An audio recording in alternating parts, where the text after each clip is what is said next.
کٹے ہاتھوں کو الگ کرتے ہیں اور یہ پھر کٹے ہاتھوں کو الگ کرتے ہیں. آپ حضرات کے روبرو پروگرام کو آگے بڑھاتے ہیں. بس 2 یا 3 یا 4 بچے ہمارے پاس میں اس پروگرام میں باقی ہیں. ان کے بعد میں تقریر پیش کرنے کے لیے میں حافظ محمد ریحان جاگرا کو آواز دیتا ہوں. وہ آئے اور ہمارے سامنے تقریر پیش کریں.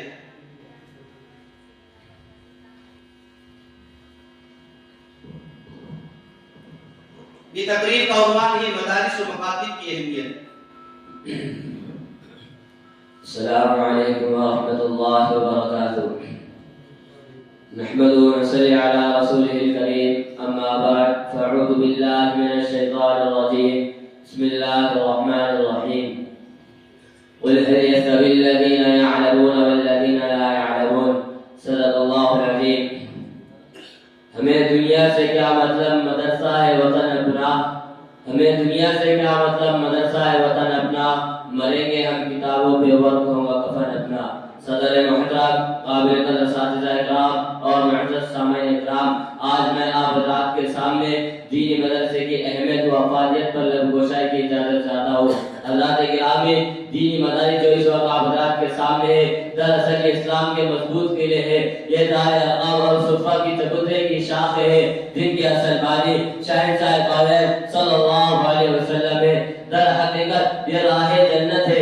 یہاں معرفت الہی کی کرنیں پھوٹتی ہے. یہاں علم نبوت کے شعب کو جگمگایا جاتا ہے. یہاں امت کے رہبر اور رہنما کو تیار کیا جاتا ہے. یہاں باطل کی تیز وطن آندھیوں کا مقابلہ کیا جاتا ہے. یہاں کفر و شرک کی تاریکی کا قلعہ کیا جاتا ہے. یہاں بدعت و خرافت کے منع سے سیلابوں کو روکا جاتا ہے. مخاطبین محترم، بہت ہی حیرت کی بات ہے کہ لوگ اس کے باوجود یہ شکایت کرتے ہیں کہ مدارس نے دنیا کو کیا دیا.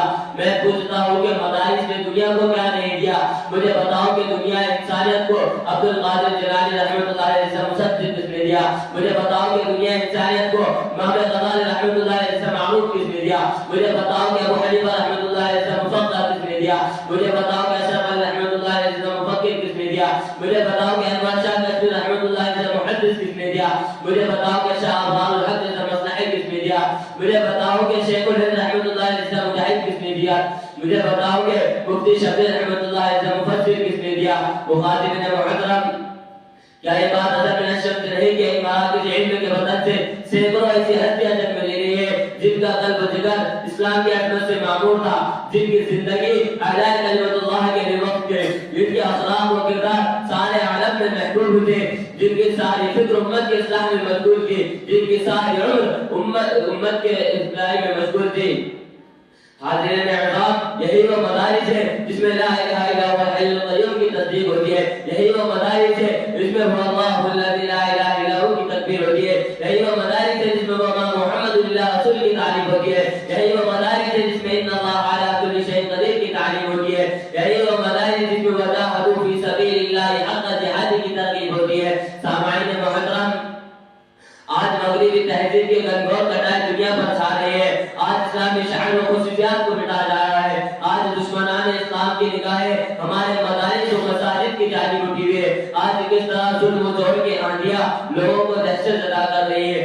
آج امت ایسے فتنوں کی آندھی امت محمد کے لگام تھامنے، لشکر اسلام کی قیادت کرنے، اسلام پر مر مٹنے کا جذبہ اور شوق پیدا کرنے کے لیے عبد القادر جیلانی رحمۃ اللہ علیہ جیسا جوش و حرارت پیدا کرنے والا ظلم و تشدد، جور و فتن کے خلاف علم بغاوت بلند کر کے سر فروشانہ اور مجاہدانہ کارناموں سے ملک و ملت کو سر بلند کرنے والوں کے منتظر ہے. اور ایسے علماء کسی کالج، فیکٹری یا یونیورسٹی سے نہیں بلکہ صرف اور صرف دینی مدارس سے جنم لیتے ہیں. اس لیے مدارس کو مضبوط و مستحکم کرنے کی ضرورت ہے. کیوں مدارس ہی کے ذریعے باطل کو توڑا جا سکتا ہے. مدارس ہی کے ذریعے بھٹکتی انسانیت کو انسانیت کا درس دیا جا سکتا ہے. مدارس ہی کے ذریعے خیر و بھلائی کے آئین دیوار کو کھڑا کیا جا سکتا ہے. میں اپنے گفتگو ختم کرنے سے پہلے دعا کرتا ہوں کہ خدا قدوس ہم تمام مسلمانوں کو مدارس کی اہمیت کی سمجھنے کی توفیق عطا فرمائے. وآخر دعوانا الحمدللہ. ماشاءاللہ، بڑے پیارے انداز کے اندر طالب علم نے تقریر پیش کی. اسی لیے کہتے ہیں نا، ظلم اور جبر کی پہچان مٹا کر رکھ دے. ظلم اور جبر کی پہچان مٹا کر رکھ دے. اب بھی چاہے تو کوہرام مچا کر رکھ دے. یہی تو ہمارے قوم کا سب سے بڑا المیہ ہے. اللہ مجھے آپ کو سمجھا دے کہ ظلم و جبر کی پہچان مٹا کر رکھ دے.